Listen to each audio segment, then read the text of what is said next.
अगर आप पहली बार इस चैनल पर आए हैं, कृपया सब्सक्राइब करें या लाइक करें। विचारों में असीम शक्ति होती है। अगर इन विचारों में उद्देश्य, दृढ़ निश्चय और मजबूत इरादों का समावेश हो जाए तो आप दौलतमंद बन सकते हैं एवं वह सब कुछ हासिल कर सकते हैं जो आपने सोचा हुआ है। एडविन सी बर्न्स ने यह खोज निकाला कि कैसे विचार शक्ति से धनवान बना जा सकता है। इस खोज में सफलता पहले प्रयास में नहीं हासिल हुई, बल्कि वह धीरे धीरे प्राप्त हुई। इस महान रहस्य की खोज की शुरुआत बर्न्स की उस चाहत से हुई जो उसे महान एडिशन का व्यावसायिक भागीदार बनाने के लिए दृढ़ प्रतिज्ञ थी। बर्न्स की उस इच्छा शक्ति की सबसे बड़ी बात यह थी कि वह स्पष्ट थी कि उसे एडिसन के साथ काम करना है, न कि एडिशन के दफ्तर में काम करना है। आप बर्न्स की कहानी को ढंग से पढ़िए, उसकी सोच वास्तविकता में कैसे तब्दील हुई। फिर आपको वे 13 नियम बेहतर समझ आएंगे जो आपको दौलतमंद बनाते हैं।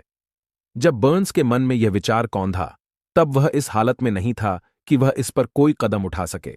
उसके रास्ते में 2 चुनौतियां थीं। पहली यह कि एडिशन से उसकी कभी मुलाकात नहीं हुई थी, न ही एडिशन उसे जानता था। दूसरा यह, उसके पास रेल का भाड़ा देने का इतना पैसा नहीं था कि वह ऑरेंज, न्यू जर्सी तक पहुंच सके।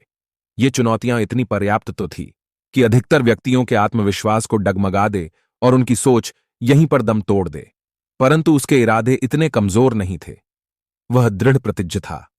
उसने हार नहीं मानी, बल्कि बिना टिकट मालगाड़ी से यात्रा करके ईस्ट ऑन रेंज पहुंच गया। उसने एडिशन के प्रयोगशाला में खुद का परिचय दिया और कहा कि वह इस आविष्कारक के साथ व्यवसाय करने आया हुआ है। काफी समय के पश्चात एडिशन ने इस पहली मुलाकात का खुलासा कुछ इस प्रकार किया था। वह मेरे सामने एक सामान्य पर्यटक की तरह खड़ा था, परंतु उसके चेहरे का तेज देखकर यह पता चल गया था कि वह जिस कारणवश यहां आया है उसके लिए दृढ़ प्रतिज्ञ है। इतने साल के अनुभव में मुझे यह ज्ञान हो गया था कि अगर किसी चीज को दिल से चाहो तो सारी कायनात तुम्हें उससे मिलाने की कोशिश में जुट जाती है। मैंने भी उसके मजबूत इरादों को भांपकर उसे एक मौका दे दिया था, और उसने इस बात को पूरी तरह से दिमाग में बैठा लिया था कि उसे इस सफलता को पाकर ही रहना है। धीरे धीरे उसके कार्यों ने भी यह सिद्ध कर दिया कि मैंने उसको मौका देकर कोई गलती नहीं की थी। उस नौजवान बर्न्स ने उस वक्त एडिशन से क्या कहा यह उतना महत्वपूर्ण नहीं था जितना कि उसने इस बारे में सोचा कि उसे एडिशन के साथ में काम करना है। इस बात पर एडिशन ने भी अपनी सहमति जताई थी। अगर विचार शक्ति की यह बात हर पाठक तक पहुंच जाए तो उसे संपूर्ण किताब पढ़ने की कोई जरूरत नहीं है। बर्न्स अपने पहले ही साक्षात्कार के बाद एडिशन के व्यवसाय में भागीदार नहीं बन गया था, बल्कि उसे एडिशन आगे देखें कमेंट्स के लिए। आगे देखना चाहते हैं तो कमेंट करें।